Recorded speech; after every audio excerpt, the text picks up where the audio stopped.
ఆలు గుంట పొంగనాలు రెడీ అయిపోయినాయండి. ఇదిగోండి ఎంత బాగుంటుంది, అసలు తింటే చాలా టేస్ట్ ఉంటాయి. ఇట్లా ఒకసారి చేసి చూడండి. ఆలుగడ్డతో మనం గుంట పొంగనాలు చేసుకుందాము.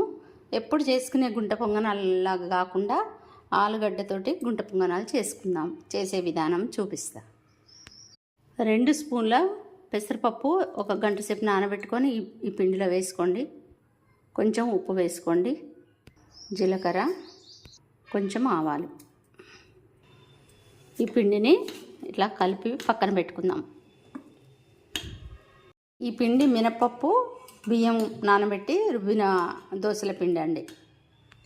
ఉడికించిన ఒకటే ఆలుగడ్డ బంగాళదుంప అంటారు, ఇది ఉడికించి పెట్టుకున్నా అండి. ఇందులో వేసుకునేటి చెప్తా. కొంచెం ఉల్లి తరుగు, కొంచెం కరివేపాకు తరుగు, కొంచెం కొత్తిమీర తరుగు, ఒక పచ్చిమిరపకాయ సన్నగా తరిగింది, ఒక చిన్న ఉల్లిపాయ ఇందులో వేసుకొని ఈ ఆలుగడ్డని చితిపేద్దాం.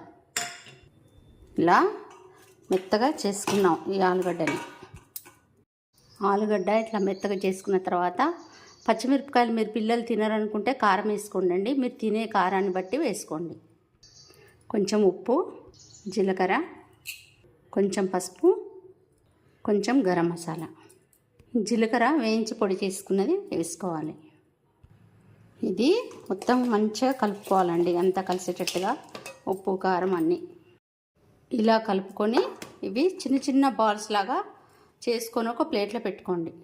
ఇలా స్టవ్ మీద గుంట పొంగనాలది పెనం పెట్టుకొని ఇందులో కొంచెం కొంచెం ఆయిల్ వేసుకుంటూ ఇప్పుడు పిండి వేసుకుందాం. ఈ దోశల పిండి వేద్దాం. ముందుగా కొంచెం కొంచెం వేసుకొని ఇందులో ఈ ఆలుగడ్డ స్టఫింగ్ పెట్టుకొని దానిపైన మళ్ళీ దోశ పిండి పోసుకోవాలి. ఇలా గుంట పొంగనాల అవి స్టఫింగ్ పైన ఇట్లా దోశల పిండి వేస్తే కాల్చుకుంటే ఆలుగడ్డ గుంట పొంగనాలు రెడీ అయిపోతాయి. మూత తీసి చూద్దాము. ఇవి కొంచెం ఇట్లా తిప్పుకోవాలి. తిప్పుకొని ఒక 5 నిమిషాలు అయిన తర్వాత దింపేసుకోవడమే. ఆలు గుంట పొంగనాలు, ఆలు స్టఫింగ్ గుంట పొంగనాలు రెడీ అయిపోయినాయి. దింపుకోవటమే.